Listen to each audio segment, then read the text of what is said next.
우리 한신대학교 심포지엄에 이 발표를 해달라는 초청을 받고 제가 여러 차례 고사했습니다. 제가 꼭 코로나 이후 시대를 전망할 만한 식견이나 해안이 없기도 하지만 그런 게 아니라 하더라도 배움이 많은 사람이 아니고 또 통찰력이 있는 사람이 아닌데 이런 귀한 자리에 와서 발표를 한다는 게 누가 될 것 같아서 여러 차례 고사했는데 달리 응해 주시는 분이 없었던 모양이에요. 그래서 맡게 되었습니다. 코로나 이후 시대를 전망하는 일은 참 어렵습니다. 아침마다 21대 국회의원들이 의원회관에서 공부를 하는데 그 주제들이 다 코로나와 관련된 거예요. 이 불확실한 미래를 가늠해 보기 위한 노력들일 텐데 그렇다고 뭔가 딱 손에 쥐어지는 것은 없는 것 같습니다. 저뿐만 아니라 전염병의 세계사라고 하는 책을 저술한 저명한 역사학자인 윌리엄 맥닐 교수도 이게 전염병 창궐은 일상을 급작스럽게 또 예측 불허로 침범하는 것이었고 또 본질적으로 역사적인 설명이 가능한 범주의 바깥에 있다 이렇게 얘기했다고 하니까 저 같은 사람이 어떻게 포스트 코로나를 전망하겠습니까? 정치의 변화를 전망하는 것은 더 어려운 일입니다. 원래 정치가 조금 굼뜨지 않습니까? 한참 사회는 변화하고 달려가고 있는데 그 뒤늦게서야 허겁지겁 뛰어드는 것이 또 정치이기도 하죠. 그래서 참 자신이 없는 일입니다만 제 평소 가지고 있는 생각들을 잠깐 말씀드리는 기회로 삼고자 합니다. 더불어민주당은 얼마 전에 지도부를 새로 선출하는 전당대회를 치렀는데 그 전당대회를 이른바 온택트 전당대회라고 해서 비대면 접촉 방식으로 치렀습니다. 지도부 선출을 위한 경선 기간 동안 내내 당원들과 후보자들이 직접 접촉하지 못하도록 하고 당의 온라인 플랫폼이나 유튜브 같은 온라인 미디어를 통해서 당원과 소통하도록 했습니다. 그것 때문에 민주당 전당대회가 실패한 게 아니냐, 흥행에 성공하지 못한 게 아니냐는 그런 지적도 있었습니다만 대의원의 92.7%가 투표에 참여하고 또 권리당원의 41%가 투표에 참여했기 때문에 꼭 실패라고만은 볼 수가 없지 않는가 저희들은 그렇게 생각합니다. 그런데 이렇게 비대면 접촉 방식으로 정치를 진행하는 것이 정치의 변화된 모습일까, 양상일까, 그게 전부일까 하는 것은 그렇게 얘기하기는 좀 어려울 것 같습니다. 재택근무나 온라인 수업이 가능하도록 IT 기술을 활용한 여러 가지 장치들이 동원되고 있습니다만 그것이 포스트 코로나의 우리 사회의 본 모습일 것인가, 그게 전부일 것인가 이렇게 보기는 어려운 것 아니겠습니까?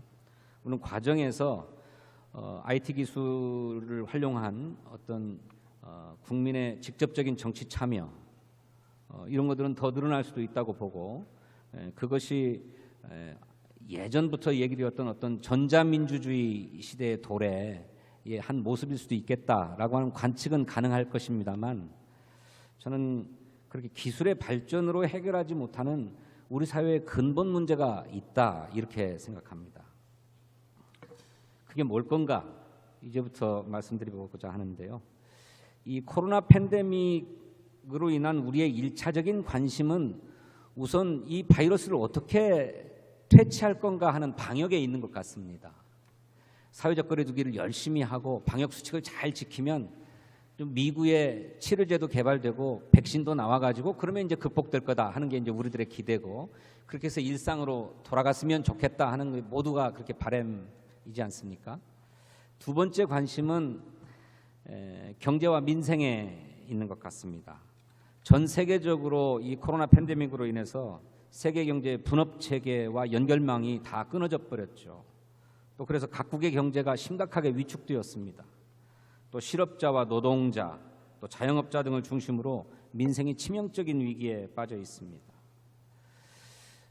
이 민생 경제의 위기를 극복하기 위해서 문재인 정부는 사회적 안전망을 튼튼하게 갖추고 디지털 뉴딜과 그린 뉴딜을 통해서 경제 위기를 극복하겠다. 그것이 어쩌면 또 경제 위기 극복에서 더 나아가서 세계적인 경제를 선도하는 것이 될 수도 있겠다라고 하는 자신감을 갖고 처방을 내놨습니다. 그래서 이것을 위한 여러 가지 재정 대책 또 입법 대책들을 막 수립해 가고 있는 상황인데, 이렇게 경제 민생의 위기를 극복하기 위해서 정부와 재정이 적극적으로 역할을 해야 된다라고 하는 데는 이론이 없는 것 같습니다. 다만 제기되는 이론이 있다면 이러다가 재정 건전성에 위기가 오면 어쩌냐라고 하는 정도인 것 같아요. 근데 과거와 같으면 시장 만능론에 이렇게 경도되어 있어서 정부가 그런 것 하지 마라, 그냥 시장에 맡겨라, 이렇게 얘기할 텐데, 지금은 정부의 개입과 적극적인 역할에 다 동의하고, 다만 그것이 초래할 재정 건전성의 위기만큼은 고려해야 된다는 정도의 소극적인 저항이 있는 것 같습니다. 그렇기 때문에 코로나로 인해서 신자유주의가 파산을 고한 게 아니냐라고 하는 진단이 나오는 것 같습니다.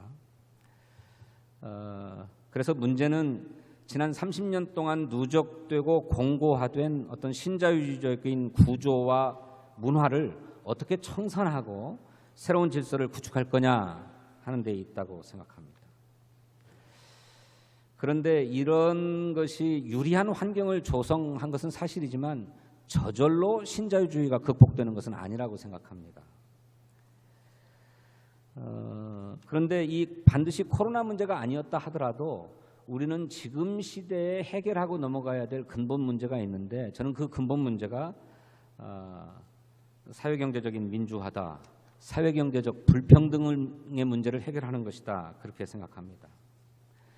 어느 시대나 그 시대를 넘어서려면 반드시 해결해야 될 근본적인 문제가 있다고 저는 생각합니다.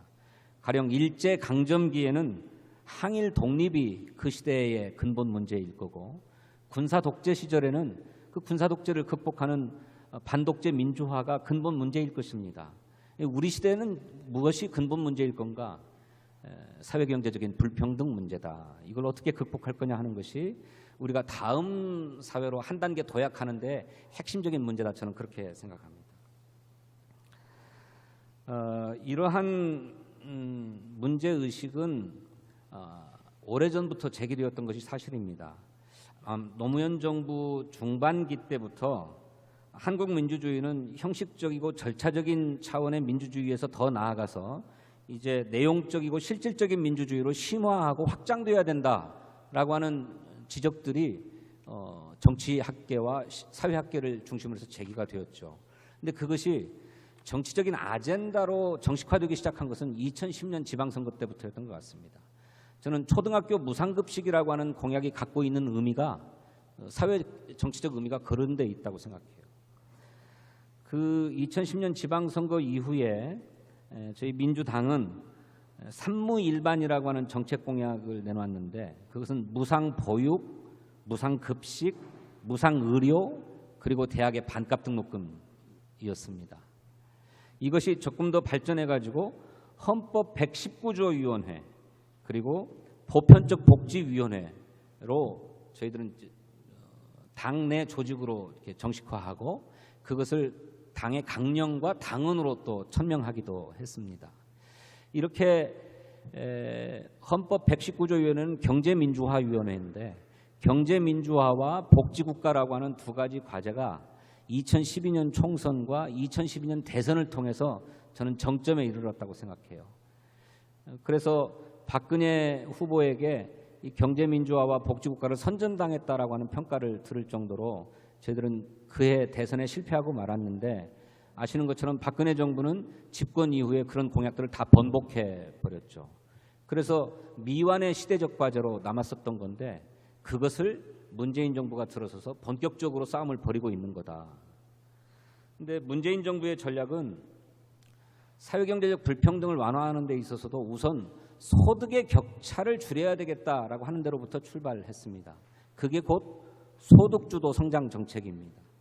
우선 최저임금 같은 것을 직접 올려가지고 소득의 격차를 완화하겠다고 했던 거고, 또 아동수당이나 노령연금, 문재인 케어 같은 맞춤형 복지 정책을 통해서 생활비를 줄여줌으로써 가처분 소득을 늘리겠다. 그래서 간접적으로 소득을 높여주겠다고 하는 소득주도 정책을 써왔죠.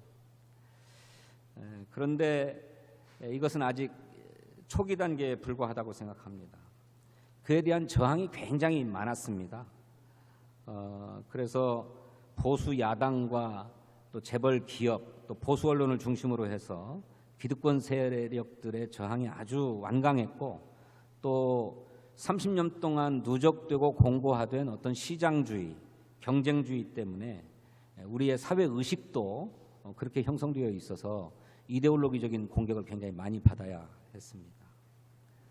그래서 이런 것들을 극복하고 넘어서지 않으면 안 되겠는데 이 사회경제적 불평등을 해결하는 문제는 문재인 정부 5년만으로 끝날 수 있는 문제가 아니고 앞으로도 10몇 년 동안 저희들이 20년 집권론 이렇게 얘기하는데 적어도 한 20년 정도는 지속되어야 또 완강하게 계속되어야 어느 정도 자리를 잡게 되지 않을까 그렇게 생각합니다.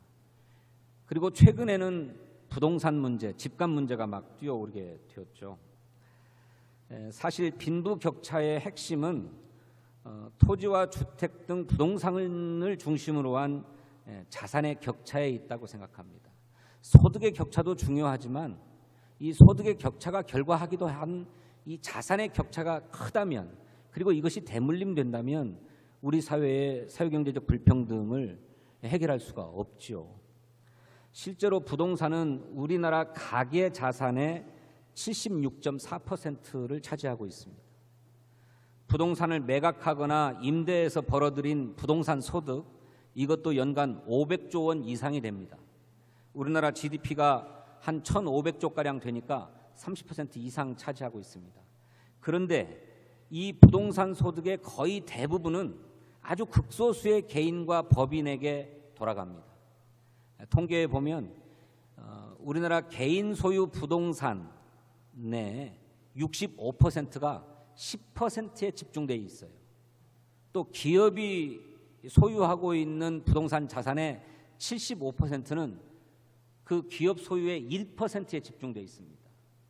그러니까 이 문제를 해결하지 않고는 절대로 자산 양극화 또 사회 경제적 불평등 문제를 해결할 수 없다는 거죠.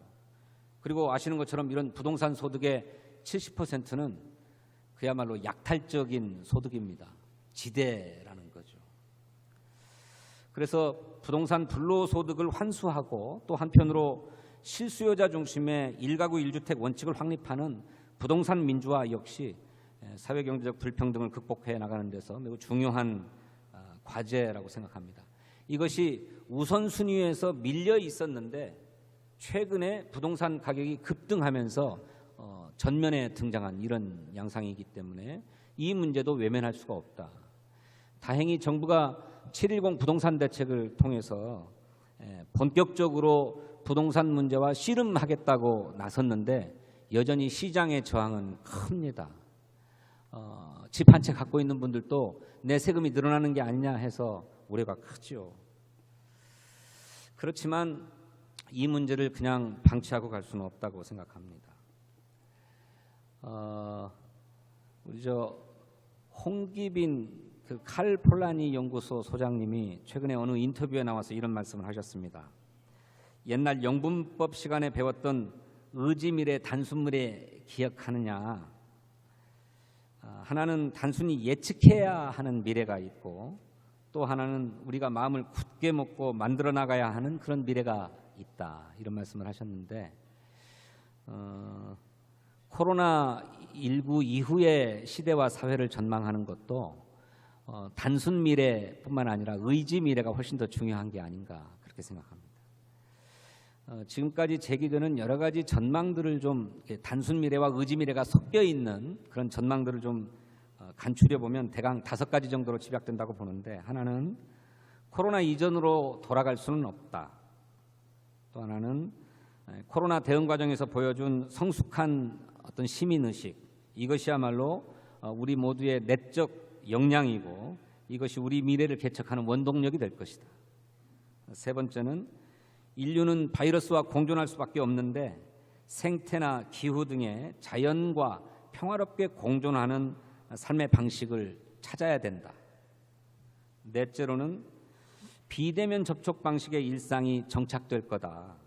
그러니 IT 기술 같은 것을 적극적으로 활용해서 새로운 사회관계, 인간관계를 모색해야 된다. 끝으로 다섯 번째로는 시장과 경쟁을 맹신하는 신자유주의는 더 이상 지속될 수가 없다. 이제 인간의 얼굴을 한 자본주의, 따뜻한 자본주의를 건설해 가야 된다. 뭐 이런 다섯 가지 정도로 좀 집약되는 것 같아요. 그래서 이 코로나 팬데믹은 우리들에게 많은 과제를 안겨주고 있는데, 기존에 우리가 안고 있는 과제도 다 해결하지 못했는데 또 새로운 과제를 막 이렇게 또 안게 됐잖아요.